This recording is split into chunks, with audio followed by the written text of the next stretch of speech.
me ask you something. What do you do when the person you protected most becomes the one rewriting your story? When the daughter you stayed for, the one you covered for, the one you loved past your own pride, stands up in a room full of your friends and colleagues and says, "She's the reason Dad gave up." Do you scream? Do you slap the glass out of her hand? Do you throw every hidden truth like a grenade across the table? Or do you sit still, back straight, and let silence do what words never could? Because that's what I did. And this isn't a revenge story in the loud sense. It's what comes after. When the lies echo too far and the truth decides it's time to breathe, I stayed. That's the part no one ever writes down. I didn't run when Martin told me the truth, or more accurately, when I found the receipt for the hotel tucked behind a gas bill. He didn't confess. He just stood there as I held it, quiet as a man caught by time more than guilt. That was 2009. Rachel was still in high school, sharp-tongued, obsessed with her grades, clinging to her father's approval like it held oxygen. She worshipped him in a way only daughters who've been protected from their father's flaws can. And me? I wasn't a saint, but I stayed. Not because I was weak, but because I knew what leaving would do to her. She'd been fragile since middle school, since the first anxiety attack in a math class sent her spiraling into years of medication and therapy. I didn't want her unraveling again, so I smiled. I made dinner. I told her, "Your dad's working late," when I knew full well he was sleeping in silence across town. The thing is, Martin didn't keep cheating. He just shut down. That's harder sometimes. He didn't yell. He didn't apologize. He just faded, became quiet in every room, even at dinner, even in the way he said goodnight. We stopped being a marriage and became a maintenance crew. And when he died in 2015, heart failure, quick but expected, Rachel cried so hard at the funeral I thought she'd break her own spine. She called him her rock, her safe place, her gentle giant. I didn't say otherwise. Even when she started recording her little podcast about family trauma and stoic mothers who confuse control with care, I kept my mouth shut. She never used my name, but the shadow was mine. The cold woman in the background of every anecdote. The one who forced performance over feeling. I'd listen to her episodes sometimes, sitting alone in the den, teacup shaking slightly in my hand. Not from rage, from memory. I remembered the nights I stayed up pressing cool towels to her forehead during her panic attacks. The birthday parties I planned when Martin forgot. The nights I read legal textbooks by candlelight, studying for my administrative license so I could give her a better life. She never mentioned those. Just the silences. Grace, my best friend of 30 years, used to say, "She'll come around." But children don't always circle back. Sometimes they drift so far from the truth, they forget where they started. My career became the last thing I had full control of. As Principal Cartwright, I was respected, feared even. My students did well. My teachers stayed long. Parents thanked me. Sometimes even hugged me in the grocery store. I held the ship together through budget cuts, 2 school shootings, and 3 superintendents. I became the anchor because at home, I was water. When retirement started looming, I felt this tremor inside me, this quiet dread that no one would remember what it cost, that I'd walk out with a plaque and a smile, and everything I carried would go unnamed. I didn't expect applause. I just wanted peace. Maybe deep down, I wanted one soft line from Rachel, one acknowledgement. "You did okay, Mom." That's all. Not even forgiveness, just space. Instead, what I got was that speech. But I'll get to that. Before that night, I'd already planned to give her something. Not a lecture, not a fight, a letter. A sealed envelope untouched for 9 years. It had her name written in Martin's handwriting. I kept it in my bottom drawer, beneath old lesson plans, pension papers, and a faded photo of the 3 of us at the Grand Canyon. Martin wrote it a week before he died. I remember the day. He sat at the kitchen table for hours, pen scratching against cream stationery like he was finally ready to bleed. When he finished, he sealed it and handed it to our family lawyer, Carl, with instructions, only when Linda says she's ready. For 9 years, I wasn't. I didn't want to shake Rachel's version of her father. It was the only story that made her feel safe. And maybe I didn't want to be seen as the villain in her story either, even if she'd already cast me in that role. But the thing about lies, they don't stay small.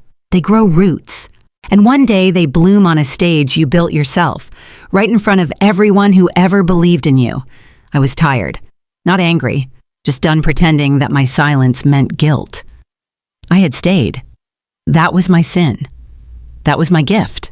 That was my truth. And she was about to feel every part of it. I remember the moment Rachel stood up like a scene rehearsed.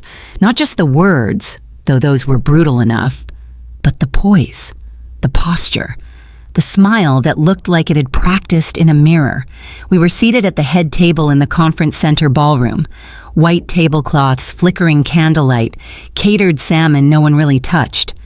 I just finished thanking the superintendent and was about to sit when she tapped her glass and stood. "Just a few words," she said, holding her wine like it was a microphone. People smiled. People who'd known her since she was a child. Some leaned forward. Others whispered, "Oh, how sweet." Grace across the table stiffened. Rachel took a breath. "I know tonight's about celebrating Mom, but I also think we owe truth the same space we give applause." I felt it in my chest, like a shift in pressure before a storm. She's always been poised, composed. The woman who showed up, ran the school, ran the house, ran the world around her. But I wonder if anyone ever stopped to ask what that cost the people closest to her. There was a pause. You could hear a fork fall. "I'm talking about my dad." The room changed. We don't talk about how he faded, how he stopped smiling, how he became smaller. And maybe it's time we say it plain. She raised her glass. She's the reason he gave up. My hands stayed on my lap. My face didn't move. Not because I was brave, but because I'd rehearsed this moment in my mind for years, hoping it would never come, but preparing like it would. Grace leaned in. "Don't," she whispered. "Don't give her the moment." So I didn't. Rick, Rachel's husband, stood up so fast his chair screeched. "Okay, Rach, that's enough." But she waved him off, eyes locked on me. "You said speak from the heart," she said lightly. "No," he said, jaw tight. "We said celebrate her." She laughed then, a sharp little thing. I'm celebrating the end of a very long performance." And she sat. "You want to know what it feels like to be erased while still breathing? To have every sacrifice flattened into an accusation, every quiet act of endurance reframed as cruelty? It feels like sitting in the middle of your own funeral and watching your child deliver the eulogy. Wrong. And yet I didn't flinch. I lifted my glass of water, took a sip, and nodded once. Just once. Not in agreement. In acknowledgement. I see you. I see what you're doing. And I've been ready. Afterward, people tried to act normal. A few colleagues patted my shoulder and muttered, "She's just emotional," as if that excused public execution. Others avoided me entirely, like grief might rub off. I stayed until the last candle burned low, signed a few thank you cards, boxed up the leftover champagne. Grace helped collect the plates. She doesn't know, does she? "No," I said, fingers brushing the envelope in my purse, the one with her name, the one Martin wrote 9 years ago. "Are you going to give it to her?" I didn't answer. I didn't need to. Grace just nodded. "Well," she said, "let it land like thunder, but let it be quiet thunder." That night, in the still of my living room, I sat with my shoes off and the envelope on the table. I hadn't opened it. I never read it. That was the deal Martin made with Carl, the lawyer. Only Rachel would see the contents. Only when I was ready. I was ready now. But before I could sleep, I scrolled through my phone and saw it. Her podcast teaser for the next day. A moody black and white photo of a wine glass and the caption, "When parents weaponize silence." The anger didn't hit me. Not really. What hit me was the effort. The energy she'd put into turning me into a villain, to build a platform on pain I never caused. And that's when I knew. This wasn't confusion. It was rewriting. So, to those of you watching who've ever been made the villain in someone else's story, especially by the people you once sacrificed everything for, have you ever felt that shift? That moment you realize someone's not just angry, they're editing you out of your own life? If you have, I want you to drop a comment. Tell me when it happened, because I promise you, you're not alone. The next morning I called Carl. She made her move, I said. He didn't even ask for context. Just said, "You want me to send it?" "No," I said. "I'll deliver it myself." He paused. "You sure? That letter. It's not soft, Linda. I don't need soft. I need truth." And with that, I packed it in a small cream envelope, along with a note in my handwriting. "Rachel, you asked for honesty. This one isn't mine." Mom, I didn't add anything else. No apologies, no rebuttals. She'd made a public accusation. I was handing her a private reckoning. Let her open it. Let her sit with it. Let her finally know what staying costs. Rachel never opened the envelope. She sent it back, marked in thick red Sharpie across the front. "Return to sender," like it was junk mail. Like her father's last words, words I protected for nearly a decade, were just more noise in her curated narrative. The courier looked almost embarrassed handing it back to me. I didn't flinch. I didn't ask for explanation. I just signed for it, took it inside, and placed it quietly in the fireproof lockbox where it had lived for years. Back home, back in silence. I sat at the kitchen table and stared at the box like it was a coffin. Not his, mine. A few hours later, Grace came over with a pie and her usual unspoken permission to say nothing. She brewed tea while I sat in the den, replaying that moment in my mind, the bright red letters slashing through his name like she was trying to erase him too. "She'll twist it," Grace said quietly, sliding a cup across the table. "Turn it into something you never meant it to be." I nodded. She already has. That night I scrolled through her latest podcast episode. I didn't listen, just read the title. "When Parents Crush Dreams, the Weight of Perfection." No mention of the letter, no mention of the truth, just the same polished victimhood, draped in poetic words and deliberate sighs. She called me a sculptor of grief, said, "I molded silence like it was virtue." And for a second, just one, I almost believed her. Because when the world sees someone cry on cue, when the world hears trembling voices framed by soft piano music, it believes. It doesn't ask for context. It doesn't know what silence costs. Rick called the next morning. "She's furious," he said, skipping all pleasantries. "She says you're trying to manipulate her with guilt." "I sent her a letter," I said flatly. "She called it a guilt trap." I laughed. Dry. "Interesting. She gave a speech at my retirement dinner blaming me for Dad's death. But a sealed envelope is the attack? She says you're using his ghost to win an argument." "I never entered the argument." Rick was quiet for a moment. "She's unraveling. She won't admit it, but I can see it. She's not sleeping. She deleted over 100 comments on her last post. People are asking questions." I said nothing. I wasn't going to gloat. I just listened. "She's starting to realize," he continued, "that truth isn't a performance. It lingers. It waits." "I'm not angry," I told him. "I'm just tired of carrying her blame." That afternoon, I walked to the post office. I didn't bring the letter. I didn't send anything. I just stood there, waiting in line behind people mailing birthday cards and returns, thinking how strange it is that something so heavy could travel so lightly through the world. On the walk home, my phone buzzed, a notification from her podcast's Instagram, a new episode teaser, caption, "When mothers control the narrative to protect their own image." I didn't click it. I didn't need to. Grace came over that evening. No wine, no flowers, just presence. "She's not going to stop," Grace said. "I know. You could end this, publish the letter, release the audio, make it public. I won't humiliate her." "You're not humiliating her. You're protecting yourself." "She's not the audience anymore," I said. "She'll read it when silence hurts more than truth." We sat in the quiet for a long time, the kind of quiet you don't break unless something truly matters. Later that night, I opened my laptop and drafted a new will. 2 pages, notarized. Everything, my house, my pension, my investments, would go to a scholarship foundation under Martin's name. Criteria: resilience in the face of inherited fiction. Rachel's name wasn't mentioned once. I sealed it in an envelope and tucked it behind the letter in the lockbox. No fanfare, no fury, just a quiet shift in gravity. 2 days later, Rick texted. She found out. Didn't speak, just stared at the paperwork like it was a death certificate. I read the message once, then deleted it. Some inheritances come in dollars, others come in silence. She got both. The podcast stopped. No announcement, no apology, no tribute episode or taking a break from mental health post, just silence. Rachel went dark on socials for 12 days. Her followers speculated.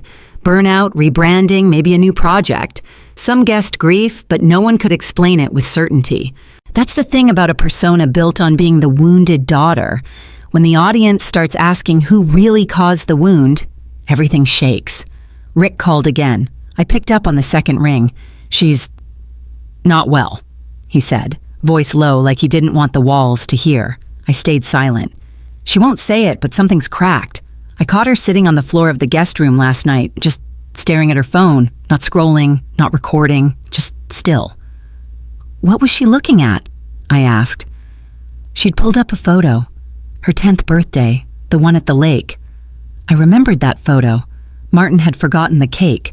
I'd driven back into town in pouring rain to buy another. She never knew. She's unraveling, Rick said. But it's quiet. It's not performative this time, it's real. I didn't say good. I didn't say she deserves it. I just said, let it happen. 2 mornings later, a message arrived in my inbox. No subject line, no greeting, no signature. Just 3 words. She heard it. I didn't need context. Rick had played the audio. Martin's voice, shaky, slow, filled with breathless pauses, had reached her ears. That night, I opened the flash drive again, not to listen, just to hold it. I read the label I'd written in ink months ago. For when she listens. I'd waited 9 years for her to be ready. But maybe it wasn't her. Maybe it was me. Martin's voice still lived in that drive, not the polished, charming man Rachel remembered, but the hollowed version. The man who'd confessed his affair in writing and let us both carry it. The man who let me absorb blame to preserve her illusion. And now, the illusion was gone. She didn't post about it, didn't email, didn't send a letter or apology, just disappeared from the narrative. For the first time in years, her story no longer included me as a villain.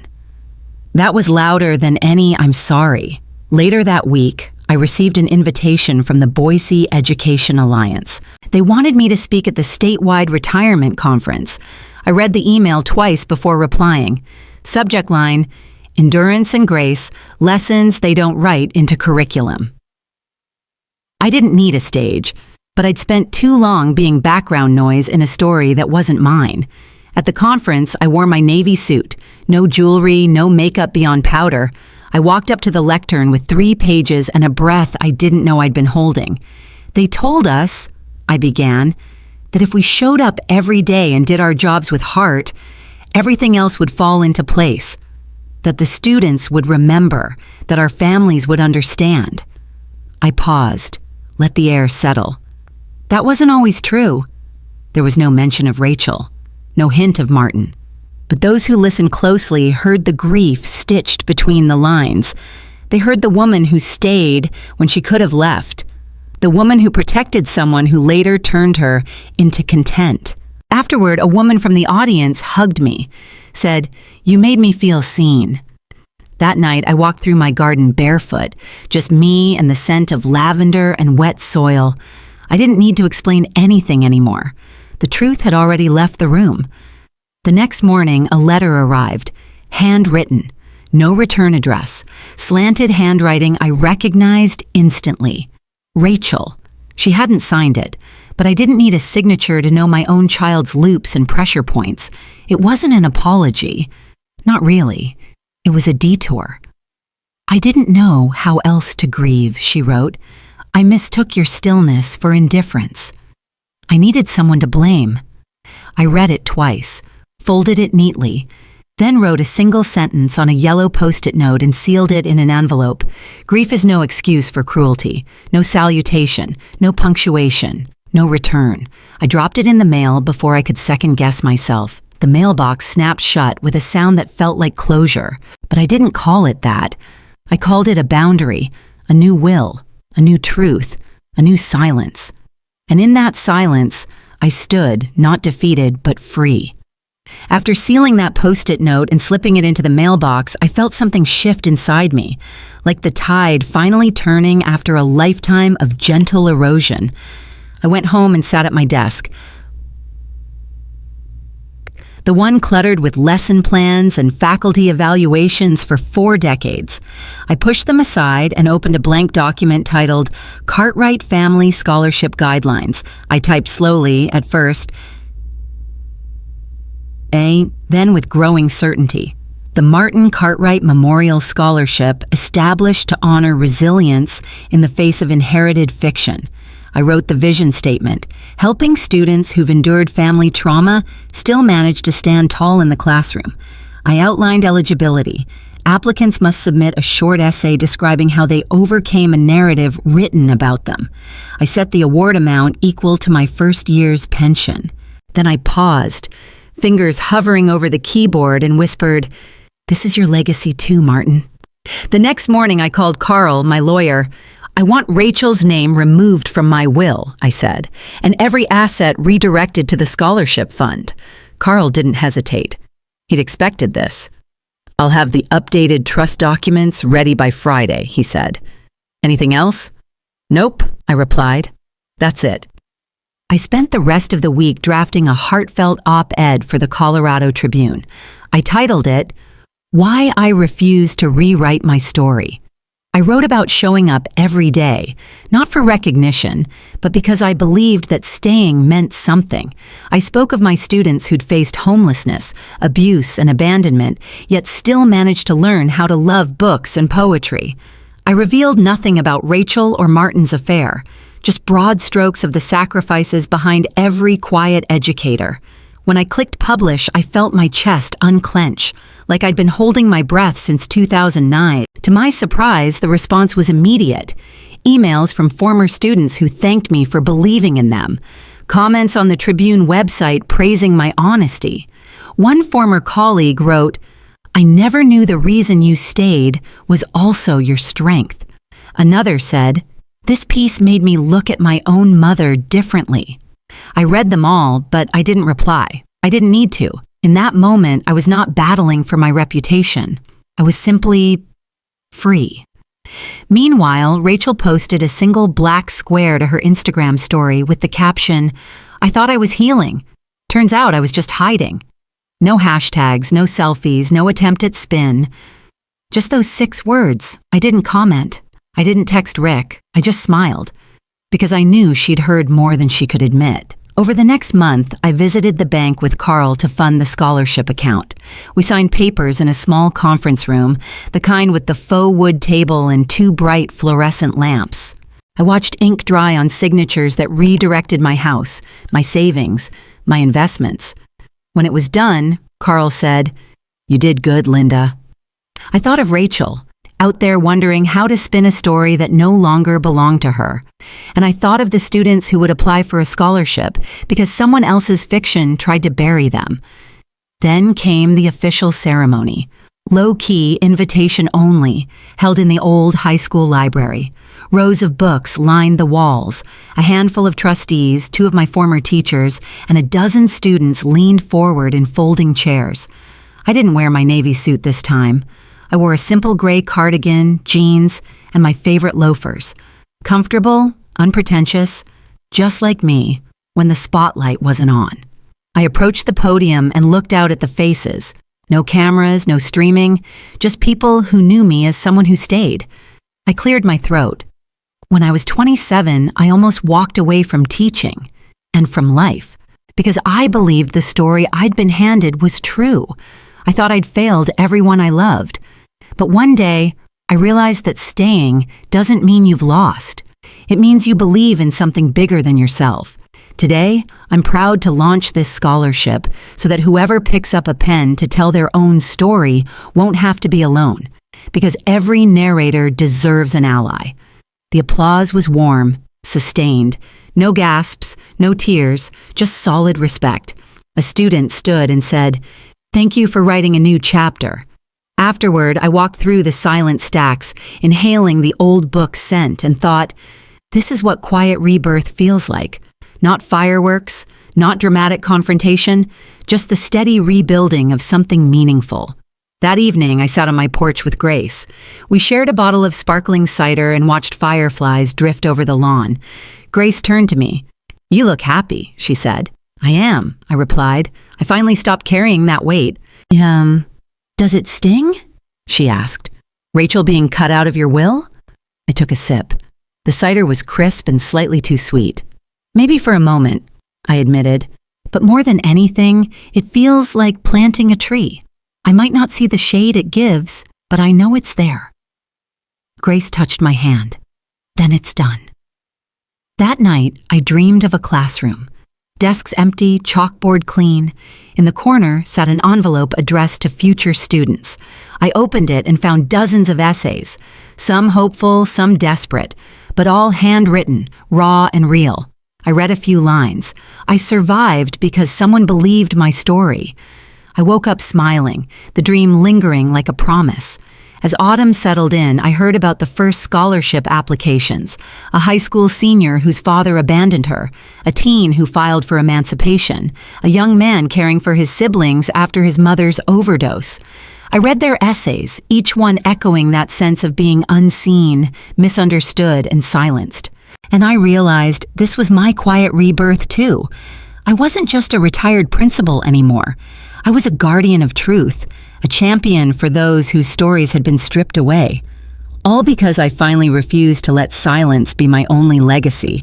And somewhere across town, I hoped Rachel was reading an essay and realizing that healing doesn't always come in sound bites. Sometimes it comes in someone else's faith, in your voice. When the email arrived from NPR's education segment, I was folding laundry in the den. The subject line simply read, "Feature invitation, stories of quiet strength." I clicked it open to find a brief note. They'd stumbled upon my Colorado Tribune op-ed and wanted to air a 10-minute piece on my journey as an educator who stayed for the right reasons.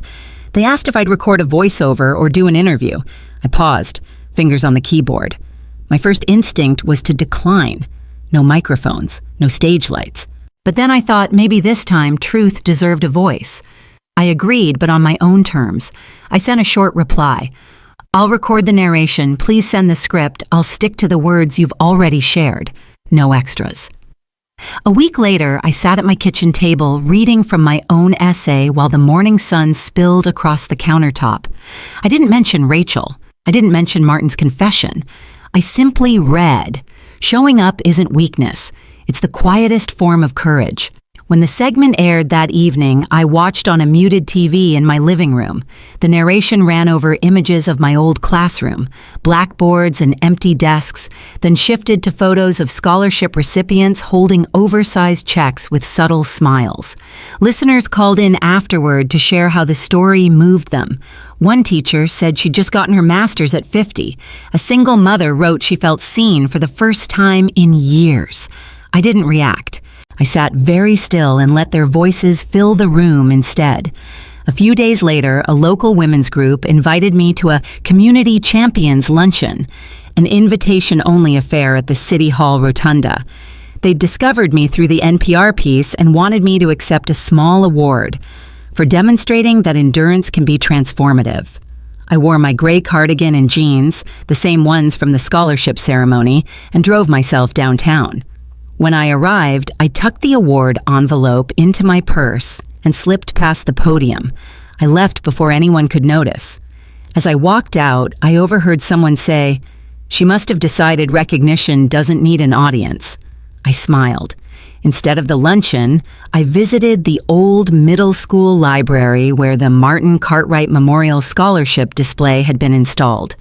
The glass case held a framed copy of my op-ed, a printed photo of Martin's letter, written and sealed 9 years ago, and a stack of student essays bound in a ribbon. I stood there alone reading the top essay, a 14-year-old who'd cared for her younger siblings while her mother battled addiction. She wrote, "I learned from Mrs. Cartwright's story that staying can be saving."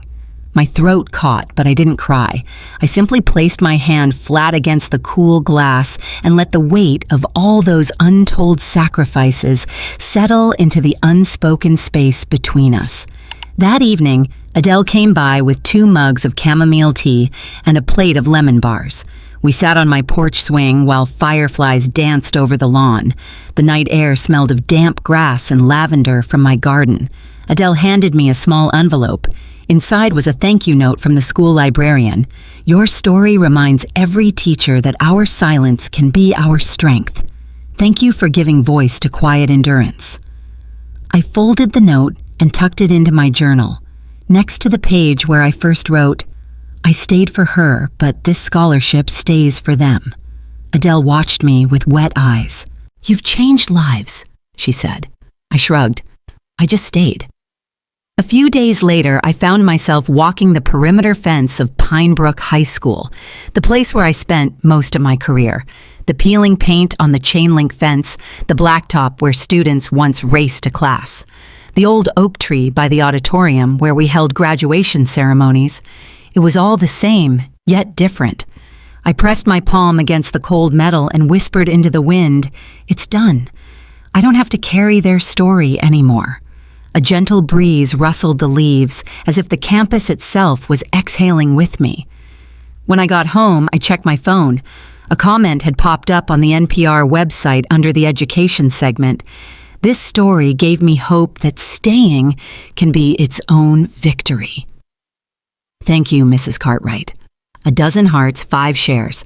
I didn't screenshot it. I simply closed the browser and set the phone face up on my nightstand where its glow could remind me of how far I'd come.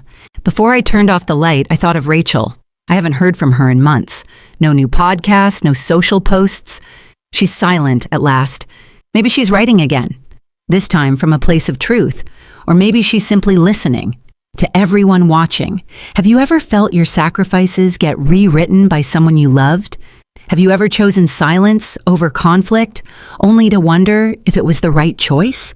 I'd love to hear your story. Drop a comment below and share when you realized that staying could be the strongest form of revenge. Let's support each other in honoring the quiet triumphs we never had to shout about.